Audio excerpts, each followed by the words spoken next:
صل وسلم وبارك على محمد وعلى آل محمد اللهم انفعنا بما علمتنا وعلمنا ما ينفعنا وزدنا علما وبارك لنا في علمنا وارزقنا الإخلاص في القول والعمل كاملا وعلما نافعا لا ينسى وتوفيقا دائما وصحة ويقينا وعافية. اللهم افتح لنا كل خير ويسر لنا كل أمور. اللهم انصر المجاهدين وارحم المستضعفين ودمر أعداء الدين واطمس على أموالهم. اللهم اشف مرضى المسلمين. اللهم اشف مرضى المسلمين. Allahumma shfi mardal muslimin, amin ya rabbal alamin. Alhamdulillah kaum muslimin rahimakumullah, kita lanjutkan pengajian tafsir dari kitab dari surah Ali Imran, insyaallah pada sore hari ini ayat 154 sampai dengan 157. A'udzu billahi as-sami'il 'alim minasy syaithanir rajim min hamzihi wa nafthihi wa nafthihi. ثم أنزل عليكم من بعد الغم أمنة نعاسا تغشى طائفة منكم وطائفة قد أهمتهم أنفسهم يظنون بالله غير الحق ظن الجاهلية يقولون هل لنا من الأمر من شيء قل إن الأمر كله لله يخفون في أنفسهم ما لا يبدون لك يقولون لو كان لنا من الأمر شيء ما قتلنا هاهنا قل لو كنتم في بيوتكم لبرز الذين كتب عليهم القتل إلى مضاجعهم وليبتلي الله ما في صدوركم وليمحص ما في قلوبكم والله عليم بذات الصدور إن الذين تولوا منكم يوم التقى الجمعان إنما استزلهم الشيطان ببعض ما كسبوا ولقد عفى الله عنهم إن الله غفور حليم يا أيها الذين آمنوا لا تكونوا كالذين كفروا وقالوا لإخوانهم إذا ضربوا في الأرض أو كانوا غزا لو كانوا عندنا ما ماتوا وما قتلوا ليجعل الله ذلك حسرة في قلوبهم والله يحيي ويميت والله بما تعملون بصير ولئن قتلتم في سبيل الله أو متم لمغفرة من الله ورحمة خير مما يجمعون ولئن متم أو قتلتم لإلى الله تحشرون. Alhamdulillahi Rabbil Alamin. Allahumma arhamna bil Qur'ani amin. Allah subhanahu wa ta'ala mengatakan pada surah Ali Imran ayat 154, thumma kemudian anzala, Allah menurunkan, alaikum atas kalian, min ba'dil ghammi, setelah susah tersebut, yaitu susah yang disebutkan pada ayat sebelumnya, amanatan, keamanan. Apa itu keamanan? Berupa nu'asan, ngantuk. Yang ngantuk itu yaghsha, boleh juga dibaca taghsha, menutupi atau meliputi, ta'ifatan minkum, sekelompok dari kalangan kalian. Wa ta'ifatun, dan ada satu kelompok yang lain, qad ahammathum, sungguh telah menyibukkan mereka, anfusuhum, jiwa-jiwa mereka. Yadhunnuna, mereka itu menyangka, billahi, terhadap Allah, ghairal haqqi, selain kebenaran. Yaitu apa? Yaitu dhannal jahiliyah, persangkaan kelompok jahiliyah. Apa yang mereka ucapkan? Yaquluna, mereka mengatakan, hallana, apakah ada bagi kami, minal amri, dari urusan itu, yaitu urusan perang, min syai', dari sesuatu. Qul, katakanlah, innal amra, sesungguhnya urusan itu, kullahu, semuanya, lillahi, milik Allah subhanahu wa ta'ala. Yukhfuna, mereka menyembunyikan, fi anfusihim, pada diri-diri mereka, ma la yubduna lak, apa yang mereka tidak tampakkan kepada engkau. Yaquluna, mereka mengatakan, lau kana lana minal amri, kalaulah ada bagi kami dari urusan itu, urusan perang, syai'un, sesuatu, ma qutilna hahuna, kami tidak dibunuh di sini, yaitu di medan perang, tepatnya pada perang Uhud ya, karena ini masih bicara tentang perang Uhud sebagaimana ayat-ayat sebelumnya. Maka Nabi disuruh menjawab, kul, katakanlah, lau kuntum, kalaulah adalah kalian, fi biyutikum, di dalam rumah-rumah kalian, tidak ikut perang, la baraza, sungguh keluar, alladzina, orang-orang yang kutiba alaihimul qatlu, telah ditetapkan atas mereka kematian, pasti akan keluar kemana? Ila madaji'ihim, kepada tempat-tempat mati mereka. Jadi tempat-tempat berbaring, maksudnya tempat-tempat mati. Kemudian kekalahan di dalam perang itu, kematian di dalam perang itu tujuannya apa? Waliyabtaliyallahu, dan supaya Allah menguji ma fi sudurikum, apa yang ada di dalam dada-dada kalian. Waliyumahhisa, dan supaya Allah menyaring ma fi qulubikum, apa yang ada di dalam hati-hati kalian. Wallahu alimun bidzati sudur, dan Allah mengetahui, maha mengetahui terhadap isi dada-dada.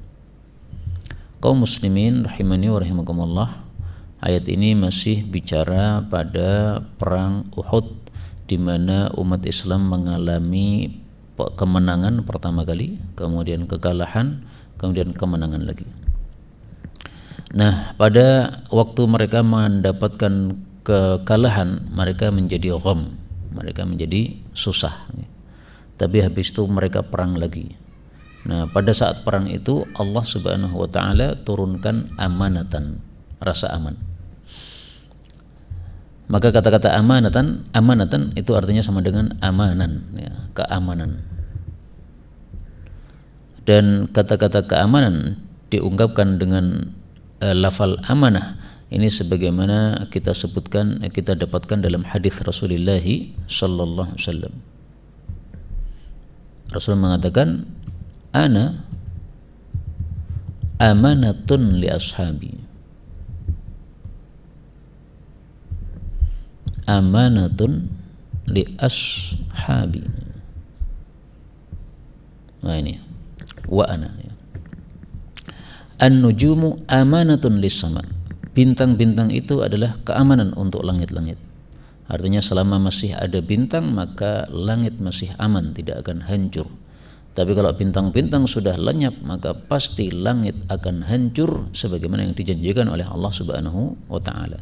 Nah, di sini digunakan kata-kata amanah dengan makna aman, ya, sebagaimana dalam ayat ini juga.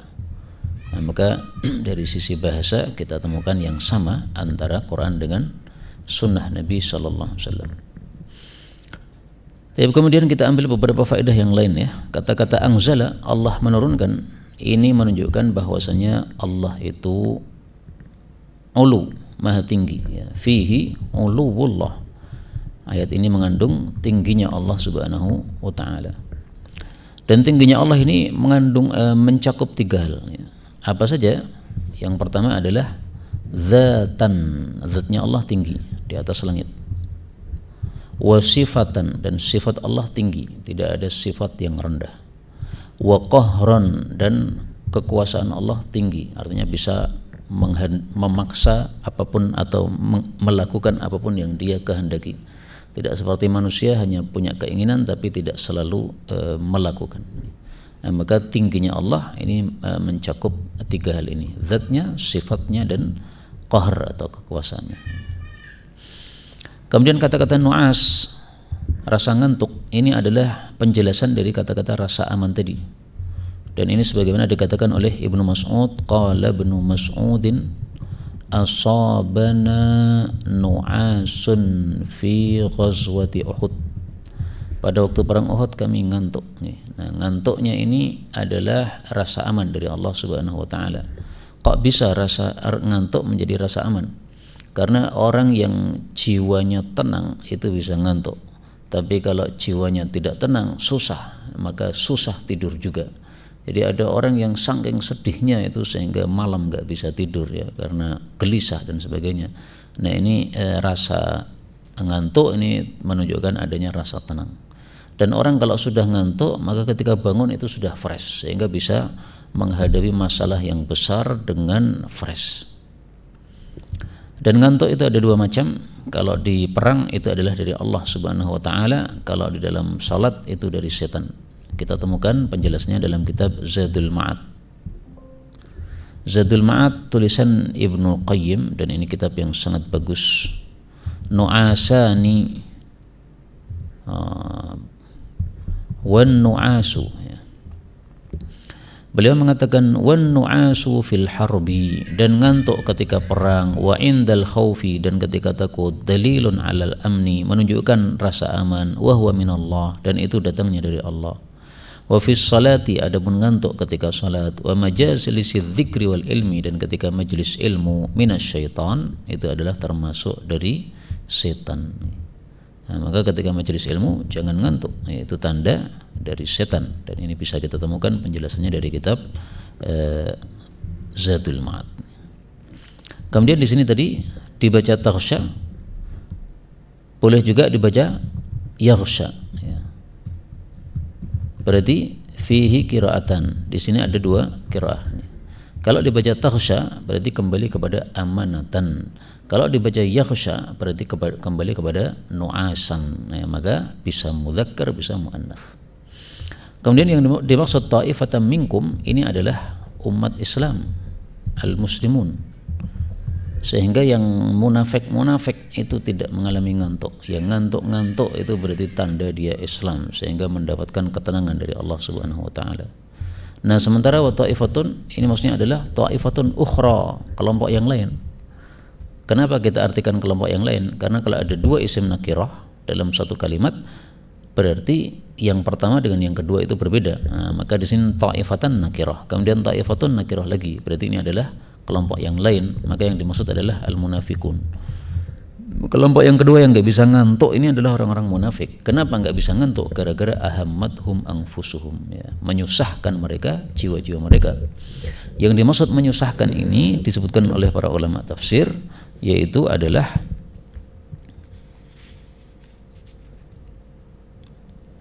khafu ayyarji'a ilaihim Abu Sufyan.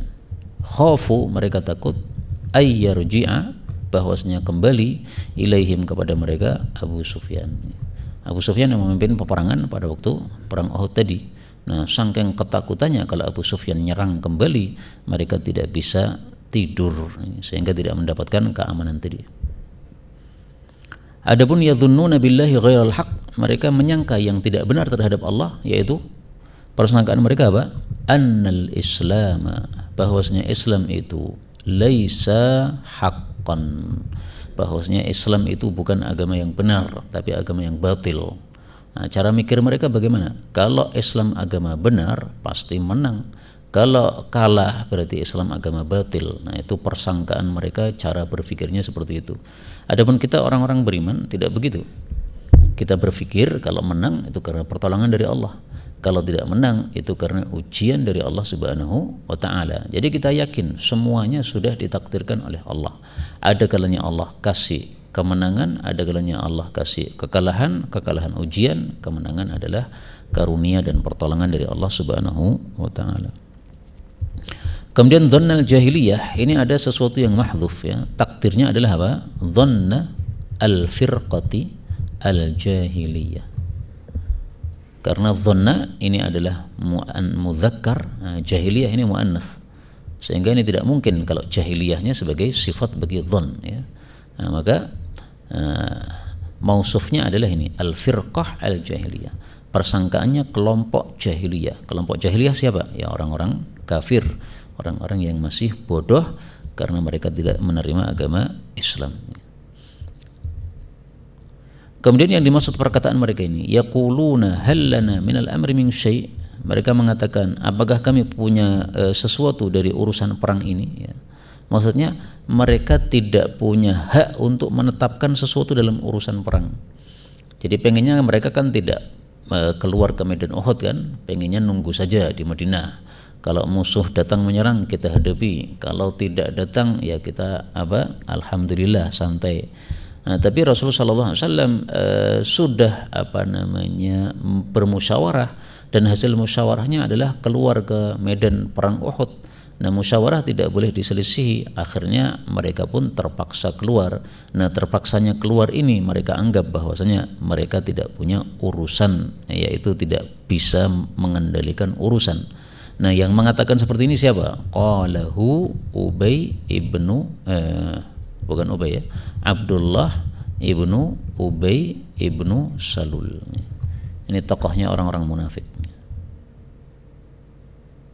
Jadi tokoh munafikin mereka mengatakan seperti ini. Dia mengatakan seperti ini. Hanya di sini Allah mengatakan yaqulun, mereka, padahal yang ngomong satu orang ya. Dan ini biasa dalam Quran. Allah Subhanahu wa taala sebutkan dengan bentuk jamak, tapi sebenarnya sababun nuzulnya adalah satu orang yang ngomong seperti ini. Kemudian Rasul sallallahu alaihi wasallam disuruh menjawab, innal amra kullahu lillah. Sesungguhnya urusan itu semuanya milik Allah Subhanahu wa taala. Artinya yang menetapkan urusan Allah Subhanahu wa taala. Jadi keluarnya umat Islam ke medan Uhud itu atas ketentuan atau takdir dari Allah Subhanahu wa taala. Dan masalah ini disebutkan oleh Allah dalam banyak ayat.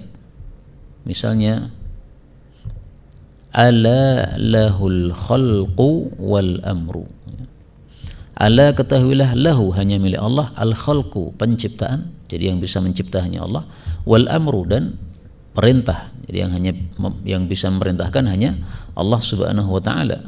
Artinya menetapkan sesuatu itu hanya Allah Subhanahu wa taala yang bisa menetapkan itu.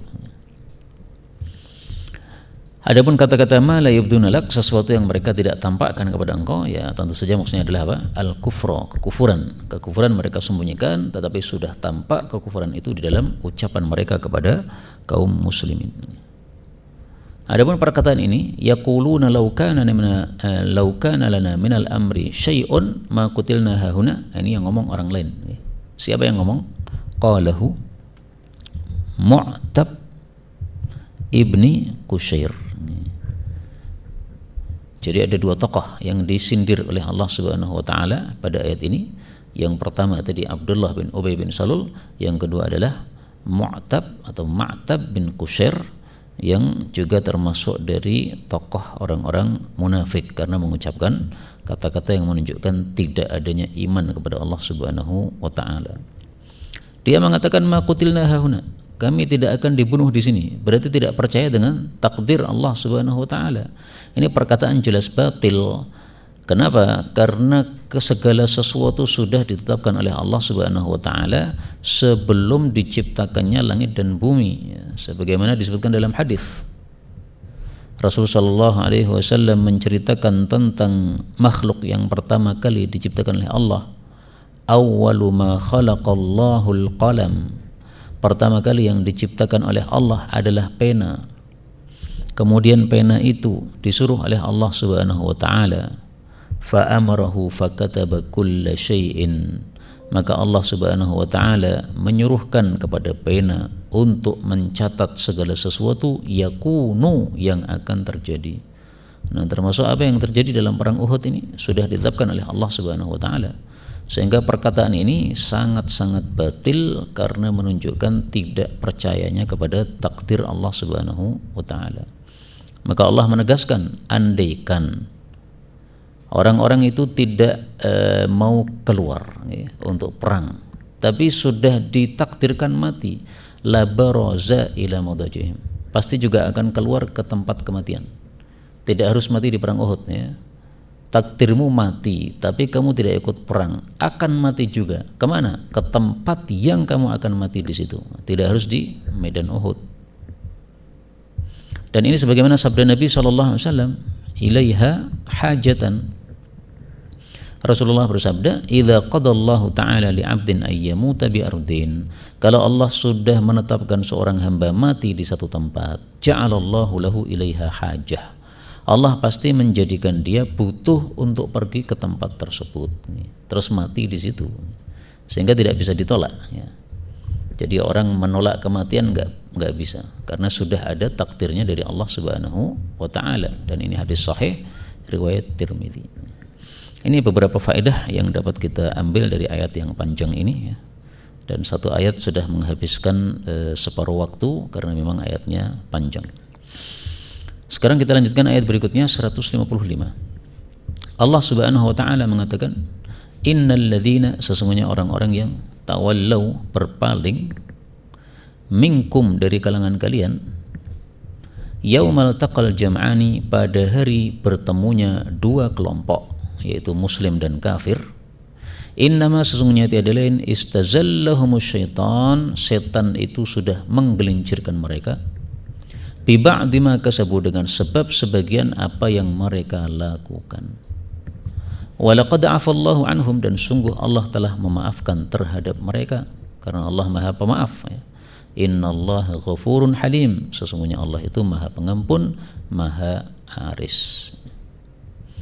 Ayat ini masih bicara tentang perang Uhud sama dengan ayat sebelumnya.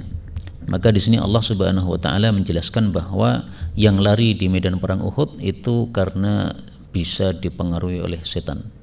Tapi toh demikian sudah dimaafkan oleh Allah Subhanahu wa taala. Nah, maka larinya mereka tidak ada masalah karena sudah dimaafkan oleh Allah Subhanahu wa taala. Yang penting jangan diulang lagi, karena lari di medan perang ini termasuk dari dosa besar. Kita ambil beberapa faedah, ya. Faedah yang pertama, tawallau, berpaling, itu maksudnya farru an qitali Uhud.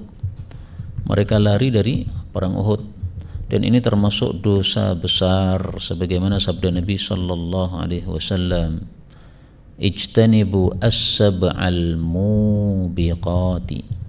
Rasulullah sallallahu alaihi wasallam bersabda, jauhilah 7 perkara yang membinasakan, yaitu dosa besar. Salah satunya apa? Wattawalli yaumaz zahfi, dan lari pada hari peperangan. Nah, maka ini termasuk dosa besar. Makanya tadi ayat tadi mengatakan afallah, Allah sudah memaafkan dari dosa besar yang kamu lakukan itu. Semestinya nggak boleh lari itu. Faedah berikutnya, yang dimaksud yaumal taqal jam'an itu adalah al-mu'minun wal kuffar, orang-orang mukmin dan orang-orang kafir, dua kelompok, yauma Uhudin, yang bertemu pada perang Uhud. Kemudian kata-kata istazallahum itu artinya adalah azallahum, ya, menggelincirkan mereka. Jadi tambahan ini sin ta, ya, tambahan alif sin ta ini tidak berfungsi seperti biasanya. Biasanya tambahan alif sin ta ini adalah untuk makna meminta, seperti adzina, mengizinkan, ista'dzana, meminta izin, alima, mengetahui, ista'lama, minta tahu, cari tahu. Nah, di sini istazalla, tambahan istonnya tidak termasuk bab tersebut, sehingga di sini istazalla artinya sama dengan azalla, ya. Allah telah menggelincirkan mereka, asyaitanu, setan. Jadi setanlah yang menyebabkan mereka itu lari tersebut.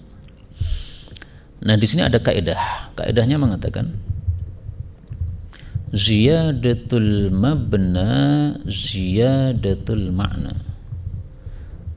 Ziyadatul mabna, tambahan huruf, itu mengandung ziyadatul makna, tambahan makna. Kalau azalla kan hurufnya sedikit, ya. Ketika ditambahi dengan sinta menjadi banyak, istazalla. Nah, ini berarti mengandung makna lebih dahsyat. Nah, sehingga istazalla itu lebih kuat maknanya daripada azalla. Kenapa? Karena kaidah tadi, ziyadatul mabna ziyadatul makna. Adapun bi ba'di ma kasabu, ini yang dimaksud adalah adzunub, dosa-dosa yang mereka lakukan. Karena itu dari ayat ini diambil pelajaran bahwasanya dosa-dosa yang kita lakukan menyebabkan setan itu mudah untuk menguasai kita. Nah, maka kaum muslimin sebelum perang Uhud melakukan dosa-dosa. Nah, ketika perang Uhud akhirnya bisa dikuasai oleh setan. Seandainya mereka menjaga diri dari dosa-dosa, maka Allah pun juga akan menjaga mereka dari setan, sehingga tidak bisa digelincirkan.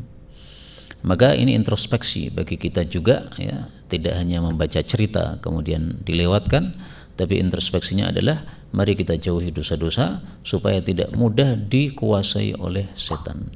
Kalau kita mudah melakukan dosa, nanti akan semakin mudah dikuasai oleh setan. Kemudian halim, maha aris, ya. Al-hilmu, ya, sikap aris itu adalah al-anatu, ya.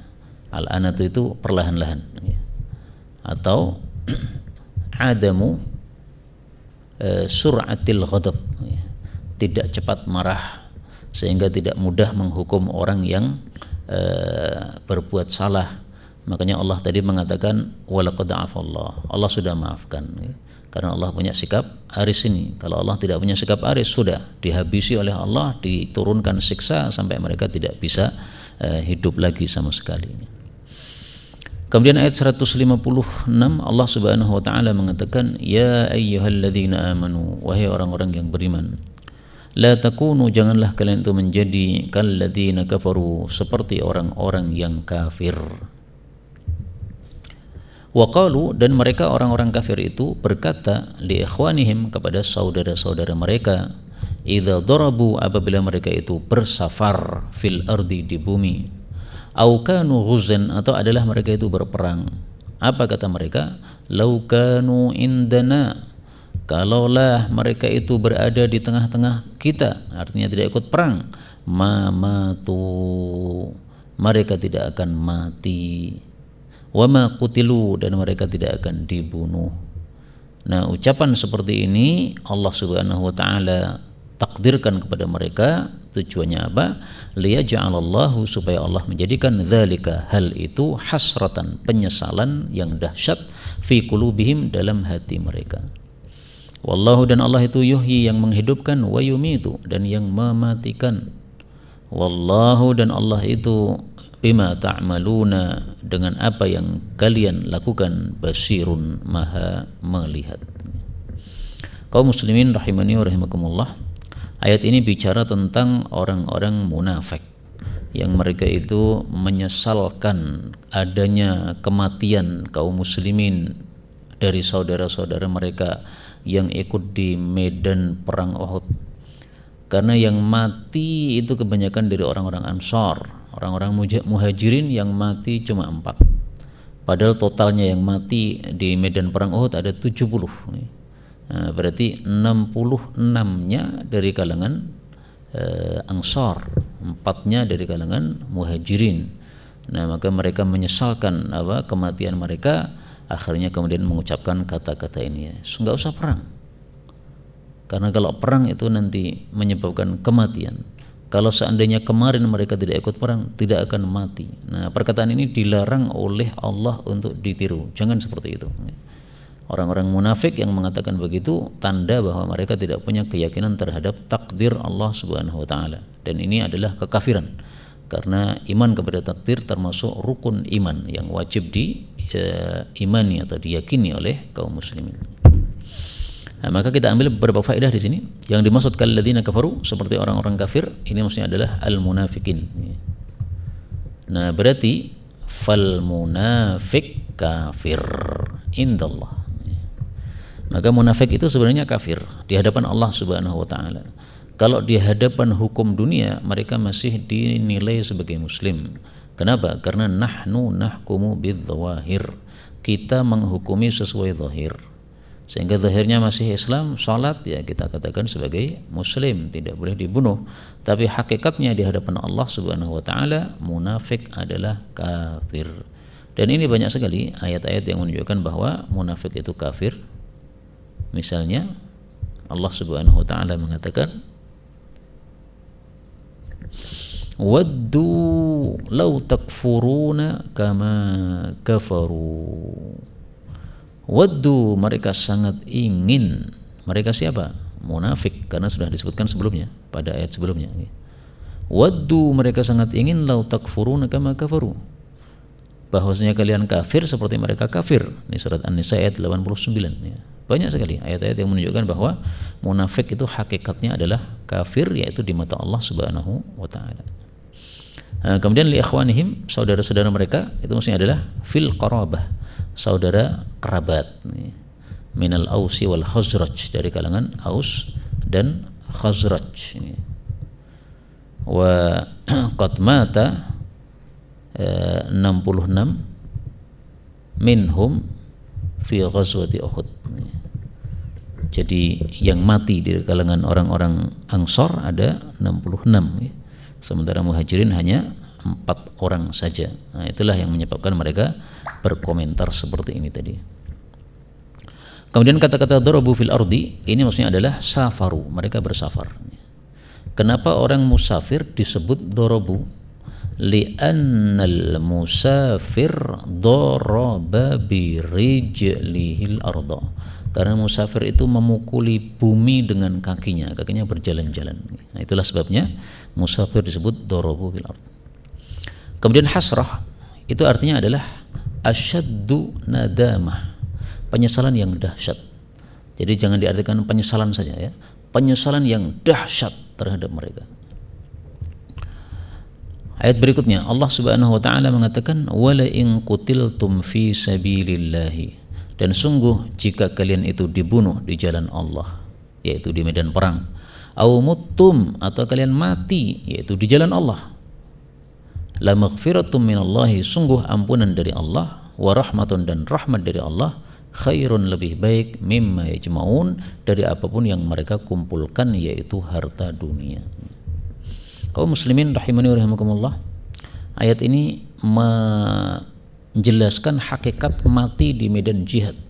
Kalau orang-orang munafik tadi menyesalkan adanya orang-orang mati di medan jihad, justru Allah Subhanahu wa taala mengatakan bahwa mati di medan jihad itu adalah keberuntungan. Kenapa? Mendapatkan dua. Yang pertama, mendapatkan ampunan dari Allah Subhanahu wa taala. Yang kedua, mendapatkan rahmat dari Allah Subhanahu wa taala. Adapun kalau hidup di dunia, apa sih yang didapatkan? Ma yajma'un, apa yang kalian kumpulkan? Harta, istri, apa lagi? Rumah, apa lagi? Kekayaan, ya, uang dan sebagainya.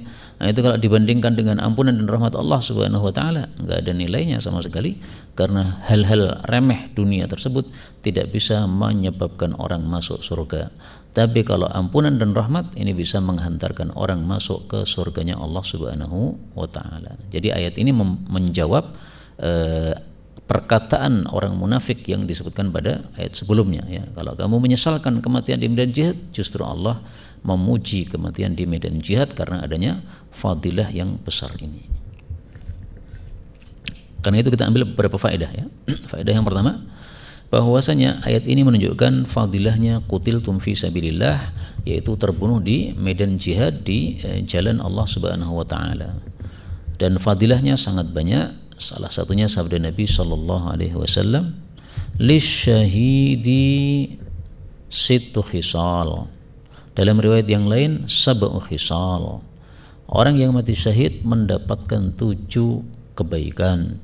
Diampuni baginya pada pertama kali darah mengalir, dia melihat tempat tinggalnya di surga, dia dikasih hullatul iman, baju iman, dia dinikahkan 72 bidadari surga, dia dijaga dari siksa kubur, dia aman dari kiamat, dia diletakkan di atas kepalanya tajul waqar, mahkota kewibawaan, dan dia memberikan syafaat 70 orang dari keluarganya. Hadis riwayat Tirmidzi sahih.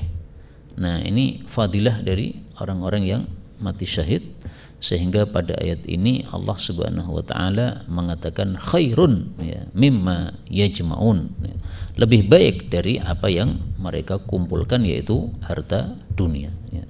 Maka kata-kata khairun di sini paling bagus kalau kita tafsirkan dengan hadis tentang fadilah orang yang mati syahid ini tadi. Kemudian kata-kata fi sabilillah au muttum, atau kalian mati, ini maksudnya adalah muttum fi sabilillah, kalian mati di jalan Allah. Terus bedanya apa? Qutiltum dengan muttum. Qutiltum itu lebih khusus daripada muttum ya. Kalau mati itu bisa beraneka ragam caranya. Tapi kalau qutiltum yaitu matinya dengan satu cara, yaitu dibunuh. Maka misalnya di medan jihad kemudian sakit kemudian mati, nah, itu masuk dalam kategori muttum fi sabilillah. Dia tidak qutiltum ya. Kemudian dari ayat ini diambil pelajaran bahwasanya yang paling penting bagi orang yang mati cuma 2. Yang pertama adalah maghfirah, yang kedua adalah rahmat. Dan ini sudah sering kita sampaikan ya, bahwasanya di akhirat itu cuma ada 2, ada kalanya siksa neraka, ada kalanya surga. Supaya selamat dari siksa kita perlu maghfirah, ampunan. Supaya bisa masuk surga kita perlu rahmatun. Nah, sehingga pada saat kita mendoakan orang yang mati, mendoakan jenazah, Itu kalau tidak hafal doa salat jenazah boleh diringkas Allahumma ighfir lahu warhamhu, diulang-ulang terus. Ini yang dapat kita sampaikan, benarnya dari Allah Subhanahu wa taala, dan kalaupun ada salahnya fa astaghfirullahal azim li wa lakum walhamdulillahi rabbil alamin. Subhanakallahumma rabbana bihamdik asyhadu an la ilaha illa anta astaghfiruka wa atubu ilaik.